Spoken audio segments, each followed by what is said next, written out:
Baik pemirsa, tepat hari ini, Jumat 18 April 2025, umat Kristen memperingati Jumat Agung. Ini adalah sebuah momen penting dalam rangkaian pekan suci menjelang Paskah. Jumat Agung merupakan hari perenungan dan penghormatan atas pengorbanan Yesus Kristus yang wafat di kayu salib demi menebus dosa umat manusia. Baik, kami akan mengajak pemirsa untuk melihat kondisi yang ada di Gereja Katedral Jakarta Pusat bersama rekan saya Dian Fitri yang sudah siap mengabarkan bagaimana situasi misa yang berlangsung di sana. Ya, silakan Dian Fitri dengan informasi Anda. Baik, Sabila di studio. Sekarang saya sedang berada di Gereja Katedral, tepatnya di Jakarta Pusat, di mana pada hari ini, tepat pada hari Jumat 18 April 2025, memperingati hari wafat Isa Al-Masih. Pada pukul 9 pagi saat ini telah dimulai acara peristiwa Jalan Salib Kreatif. Demi kenyamanan dan keamanan bersama, banyak juga dari polisi yang masih memantau sekitar untuk melihat bagaimana situasi yang ada di Gereja Katedral ini. Jalan Salib adalah salah satu rangkaian pekan suci, di mana kegiatan ini sering dilakukan selama Prapaskah khususnya di hari Jumat. Kegiatan yang dilakukan di Katedral Jakarta Pusat pada tahun ini mengusung tema Ibu yang Suci dalam proses Jalan Salib. Penampilan teatrikal Jalan Salib Kreatif melibatkan 145 pemuda Katolik. Suasana dalam proses peristiwa Jalan Salib dilakukan dengan hikmat. Di sini saya akan mewawancari langsung bersama dengan jamaah yang ada di Gereja Katedral ini. Baik, dengan Bapak siapa? Pak Gunawan. Tadi kan sudah dipertontonkan kan mengenai acara Jalan Salib Kreatif tersebut. Nah, kira-kira kesan Bapak mengenai acara peristiwa tadi itu seperti apa? Gue tadi terharu saya. Karena acara tersebut tuh sangat sakral dan biasanya dipertontonkan secara tiap tahun gitu ya, Pak? Tiap tahun ada itu. Di sini ya. Ya. Baik, terima kasih. Kembali ke studio. Pemirsa, itulah berita kami untuk hari ini. Kami berharap bahwa informasi yang kami sampaikan dapat berguna. Saya Sabila Zahra, pamit undur diri. Terima kasih dan sampai jumpa.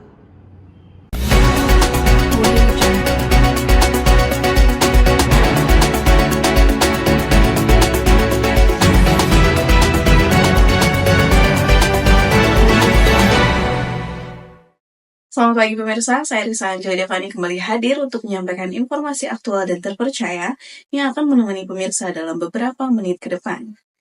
Pemirsa, tepat hari ini Kamis 24 April 2025 memperingati Hari Angkutan Nasional, sejumlah transportasi terutama di wilayah DKI Jakarta melakukan hanya membayar Rp1 saja untuk seluruh penumpang. Baik, untuk informasi selengkapnya, saat ini saya sudah terhubung langsung dengan rekan kami Dian Fitri yang sudah siap mengabarkan bagaimana situasi di Jakarta. Baik, silakan Dian Fitri dengan informasi Anda. Baik, Risa di studio. Sekarang saya sedang berada di LRT Jakarta. Suasana DKI Jakarta hari ini tampak berbeda dari biasanya.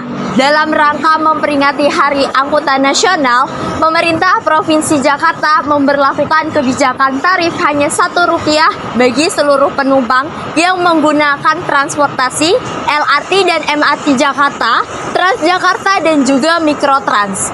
Seluruh metode pembayaran elektronik tetap berlaku dan sebagai simbolis saja, yaitu hanya Rp1 melalui pembayaran secara digital. Kebijakan ini berlaku selama 1 hari penuh. Hal ini disambut antusias oleh masyarakat yang memanfaatkan kesempatan ini untuk berpergian tanpa harus memikirkan biaya transportasi. Baik pemirsa, di sini saya akan mewawancarai salah satu penumpang LRT Jakarta. Boleh perkenalan Ibu? Dengan Ibu.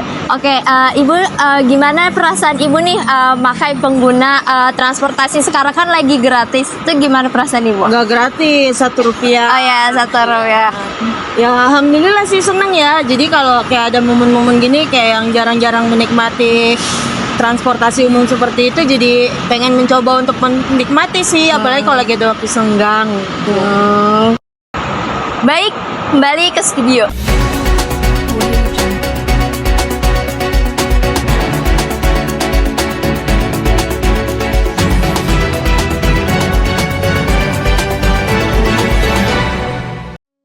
Selamat pagi pemirsa, kembali lagi bersama saya Risa Anjali Devani dalam Info Kasih.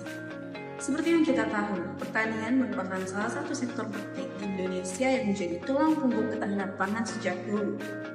Seiring berjalannya waktu, pertanian kita juga ikut berkembang. Saat ini banyak petani dan masyarakat kota mulai melirik pertanian modern, salah satunya dengan sistem hidroponik. Metode ini sangat cocok diterapkan di perkotaan yang lahan kosongnya semakin terbatas. Bahkan, pertanian kini tak hanya menjadi tempat menanam saja, tapi juga bisa menjadi tempat edukasi dan wisata yang menyenangkan. Nah, pagi ini kami sudah terhubung dengan salah satu rekan kami, Syabila, yang sedang berada di salah satu lokasi pertanian hidroponik yang memproduksi sayuran segar sekaligus terbuka untuk umum. Langsung saja kita sapa. Halo Syabila, silakan. Boleh diceritakan bagaimana suasana seru di sana? Baik pemirsa, sekarang saya sedang berada di perkebunan hidroponik yaitu RH Farm yang terletak di Jalan Raya Cifor ke Kelurahan Situ Gede, Kecamatan Bogor Barat, Kota Bogor. RH Farm ini tidak hanya berfungsi sebagai budidaya tanaman sayuran hidroponik, tetapi juga menjadi tempat wisata dan edukasi agro yang terbuka untuk umum. Nah, di sini pengunjung dapat melihat langsung proses penyemaian dan proses penanaman sayuran hidroponik, serta menikmati suasana perkebunan yang asri. Kenalkan, nama saya Ismat Saiful. Di sini saya sebagai bagian hidroponik. Boleh tahu di sini itu apa aja Pak yang ditanam ke tanaman hidroponik? Yang ditanam di sini gimana permintaan sih, kayak kangkung sama pakcoy aja. Terus kalau untuk perawatannya sendiri itu gimana ya? Kalau perawatan hidroponik sebut susah-susah gampang ya. Kalau gampangnya nggak begitu ribet kayak di tanah, kayak di organik ya. Kalau di hidroponik cukup dengan mencuci palalon, itu juga 3 bulan sekali sehabis panen. RH Farm juga menjadi tempat pelatihan bagi masyarakat yang ingin belajar lebih dalam tentang hidroponik, baik itu untuk kebutuhan rumah tangga ataupun usaha. Nah, dengan konsep yang terbuka dan edukatif, RH Farm kini menjadi salah satu ikon pertanian hidroponik di Bogor, menawarkan pengalaman belajar, wisata, edukasi, dan inspirasi bagi siapa saja yang ingin mengenal lebih dekat tentang pertanian modern.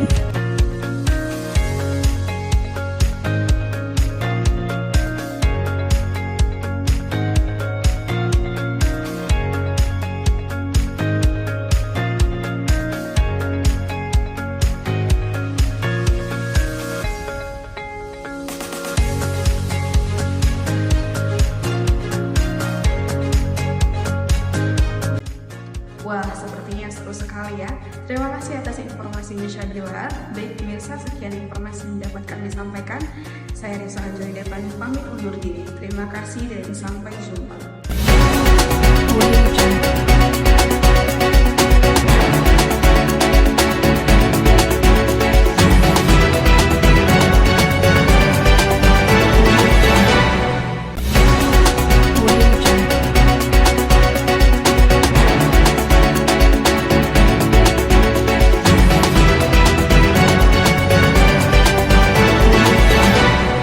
Halo, selamat pagi pemirsa. Kembali lagi bersama saya Sabila Zahra yang pastinya bakal nemenin waktu santai kalian selama beberapa menit ke depan dengan info liburan yang seru banget.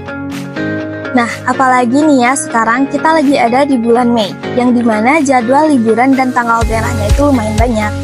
Nah, momen kayak gini tuh pas banget buat kita ngajakin keluarga, sahabat, atau buat healing sendirian. Dan buat pemirsa yang masih bingung mau liburan kemana, tenang aja. Di sini kami bakal ngajakin kalian buat liburan ke salah satu tempat wisata yang paling hits banget, yaitu namanya Curug Lewi Punten, yang lokasinya berada di daerah Sentul, Kabupaten Bogor. Gimana sih keseruan di sana? Salah satu rekan kami, Risa Anjali, akan langsung mengajak kalian untuk menjelajahi keindahan Curug Lewi Punten yang ada di Kabupaten Bogor. Di tengah padatnya aktivitas yang kita lakukan, tentunya kita butuh refreshing untuk sekadar mencari ketenangan dan merehatkan diri. Di sini, aku bakal ngajak kalian ke salah satu wisata yang ada di Bogor. Nggak cuma terkenal dengan kulinernya, Bogor juga punya satu pesona alam yang nggak kalah keren, Curug, alias air terjun alami yang jadi primadona para pencari suasana segar dan tenang. Siapa lagi kalau bukan Curug Lewi Punten, Sentul, Bogor. Nah, untuk harga masuknya hanya membayar 15.000 di weekday dan 20.000 di weekend. Halo Sobat Invokasi, kembali lagi sama aku Angie. Hari ini aku lagi ada di Curug Lewi Kunten yang tepatnya ada di Karang Tengah, Babakan Madang, Sentul, Kabupaten Bogor. Nah, curug ini tuh memiliki aliran air yang gak terlalu tinggi, tapi luasnya itu cukup lebar. Mau tahu keseruannya? Yuk ikut!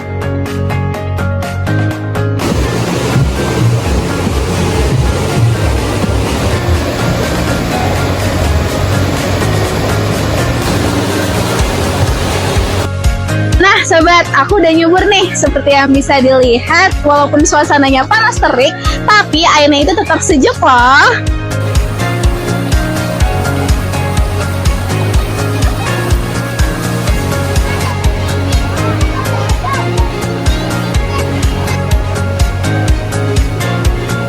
Sobat dapat melihat nih, suasananya sangat sejuk dan juga menenangkan. Untuk menikmati air terjun ini, sobat bisa melipir atau berenang karena sudah disediakan karet bandnya. Tak hanya itu, di sini juga disediakan sewa saung dengan harga 50.000 bagi kamu yang mengajak keluarga atau teman-teman. Nama saya Ibu Nur Hasanah.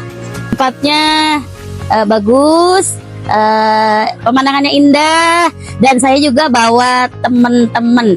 Ini dari Laski atau dari Qasidah saya biasa ibu-ibu. Alhamdulillah Kali Kunten ya. Kali Kunten ini saya sudah kedua kalinya ke sini. Alhamdulillah berkesan buat saya dan teman-teman saya semua.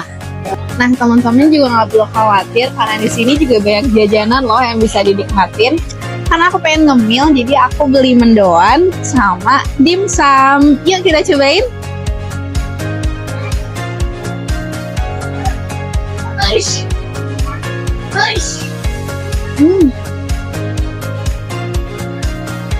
Enak guys. Nah itu dia keseruan aku di Lewi Kunten hari ini. Nantikan perjalanan seru aku yang selanjutnya ya. Bye bye.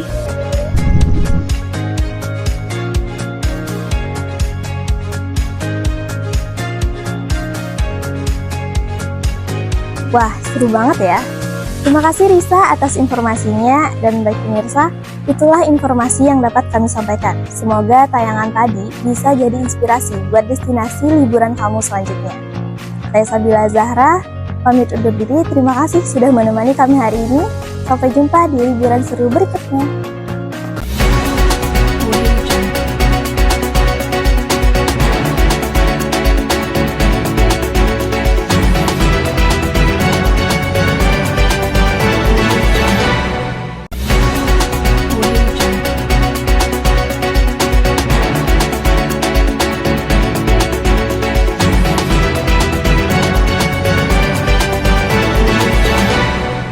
Selamat pagi pemirsa, saya Sabila Zahra kembali hadir dengan informasi yang aktual dan terpercaya yang akan menemani Anda selama beberapa menit ke depan. Baik pemirsa, di weekend ini, tepatnya hari Minggu, 18 Mei 2025, telah berlangsungnya acara Festival Budaya yang diadakan di alun-alun Kota Bogor. Nah, tentunya acara ini dimeriahkan oleh generasi muda dari mahasiswa-mahasiswi Program Studi Komunikasi Digital dan Media Sekolah Vokasi IPB University. Untuk melihat bagaimana keramaian dan keseruan acara di sana, kami sudah terhubung dengan salah satu rekan kami, yaitu Risa Anjeli, yang siap mengabarkan langsung bagaimana situasi acara Festival Budaya yang berlangsung di sana. Ya, silakan Risa Anjeli dengan informasi Anda. Baik Syabila, saat ini saya sedang berada di alun-alun Kota Bogor, di mana Sekolah Vokasi IPB University, tepatnya Program Studi Komunikasi Digital dan Media, sedang mengadakan acara Festival Budaya Nusantara yang ke-16. Nah, di acara Festival Budaya ini terdapat 22 penampilan budaya daerah dari Sabang hingga Merauke yang tentunya memiliki khas dan keunikannya yang beragam. Nah, tak hanya itu, Festival Budaya ini juga disambut hangat oleh Wakil Rektor IPB University serta juga Menteri Kebudayaan. Rangkaian acara Festival Budaya ini akan dimulai dengan sebuah parade yang menampilkan busana adat yang dikenakan oleh dua maskot dari masing-masing daerahnya. Kehadiran para maskot ini tidak hanya menjadi simbol identitas budaya, tetapi juga memperlihatkan kebersamaan serta keindahan warisan leluhur. Selain itu, ada bazar budaya, penampilan budaya, permainan tradisional, serta penampilan spesial. Pemirsa dapat melihat walaupun di tengah teriknya panas matahari, namun banyak sekali pengunjung yang datang beramai-ramai untuk menyaksikan acara festival budaya ini dengan berfoto atau menikmati makanan gratis dari berbagai budaya di sini. Nah, tentunya salah satu budaya yang paling unik adalah Nusa Tenggara Timur. Penampilan Nusa Tenggara Timur saat ini menampilkan tarian Bolelebo dan Gemu Famire. Penampilan pertama yaitu tarian Bolelebo ini berasal dari suku Rote, yaitu tarian yang sering digunakan sebagai tarian selamat datang atau penyambutan tamu dalam acara-acara resmi atau pertunjukan kesenian. Tari Bolelebo melambangkan kecintaan terhadap tanah air dan kerinduan terhadap kampung halaman.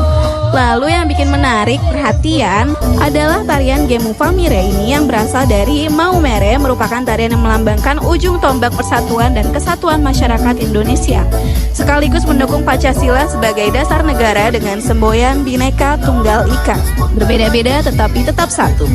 Nah, tarian ini sangat populer secara nasional dan sering ditampilkan dalam kegiatan olahraga, khususnya senam.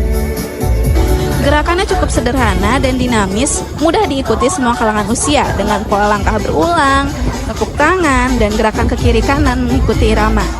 Tak hanya itu, mereka juga menampilkan permainan tradisional yaitu Rangku Alu, permainan yang menggunakan bambu. Dimainkan dengan menggunakan 4 batang bambu yang disusun dan diayunkan. Tari Rangkuk Alu sering ditampilkan dalam berbagai pertunjukan, seperti perayaan, acara budaya, dan penyambutan tamu penting. Pakaian yang digunakan oleh budaya NTT ini dominan berwarna hitam dengan garis-garis bercorak warna-warni, biasanya merujuk pada kain tenun ikat tradisional. Warna hitam ini melambangkan wibawa, kekuatan, keteguhan hati, dan sering digunakan dalam acara adat atau ritual penting.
Oke, baik pemirsa, saat ini saya sedang berdampingan dengan maskot Nusa Tenggara Timur, Jehan, betul?